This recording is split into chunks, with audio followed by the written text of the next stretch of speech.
আজকে আমার একটা ইচ্ছে পূরণের ভিডিও তোমাদের সাথে শেয়ার করব। চলো প্রথম থেকে শুরু করি।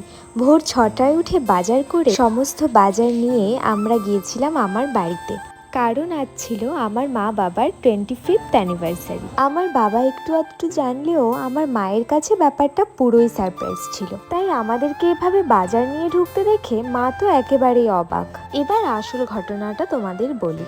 আমার অনেক দিনের ইচ্ছে ছিল আমার মা বাবার অ্যানিভার্সারি সেলিব্রেট, তবে অবশ্যই সেটা নিজের খরচায়। আর ভগবানের আশীর্বাদে আমার মা বাবার অ্যানিভার্সারির 1 মাস আগেই আমার চাকরি হয়ে গিয়েছিল, তাই প্রথম মাসের মাইনেটা সেইখানেই খরচ করার ইচ্ছে ছিল। ব্যাস, তারপর আর কি, আমার বরকে জানালাম আমার ইচ্ছের কথা, আর ওর কাছে আমার এই ছোট বড় সব ইচ্ছেগুলো খুব ইম্পর্টেন্ট। আর এই সব আয়োজন কিন্তু আমার বর নিজে করেছিল। আমি যেভাবে যেভাবে চেয়েছিলাম সব কিছু ঠিক সেইভাবেই ও আয়োজন করেছিল। আর এই যে শাড়িটা দেখছো, এটা আমার মায়ের অনেক দিনের একটা শখের শাড়ি ছিল।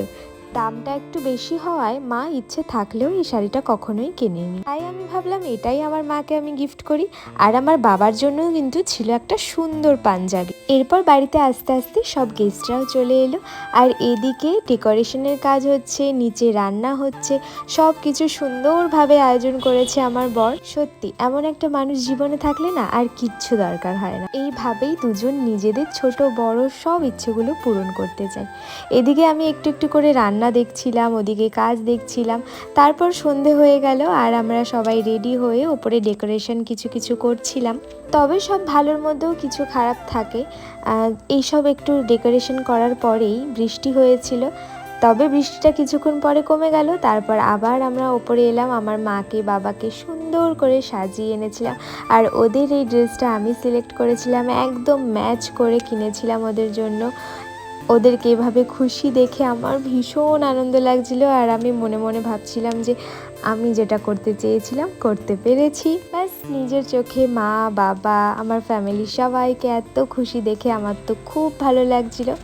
আর দেখ, আমার বাবা মাও কিন্তু নিজেদের জন্য গিফট কিনেছিল, যদিও সেটা অনুষ্ঠানে দেবার কথা ছিল না, অ্যানিভার্সারি পারপাসেই কিনেছিল।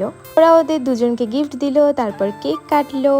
তারপর সবার প্রথমে নিজেদের আদরের জামাইকে কেক খাইয়ে দিল। তারপর আমরা সবাই সবাইকে কেক খাওয়াচ্ছিলাম। তারপর ফ্যামিলির সবাই, ফ্রেন্ডরা সবাই মিলে খাওয়া দাওয়া করলাম। তো এইভাবেই আজকের দিনটা কাটলো। ভিডিওটা কেমন লাগলো অবশ্যই জানিও। চলো টাটা, দেখার জন্য নতুন কোনো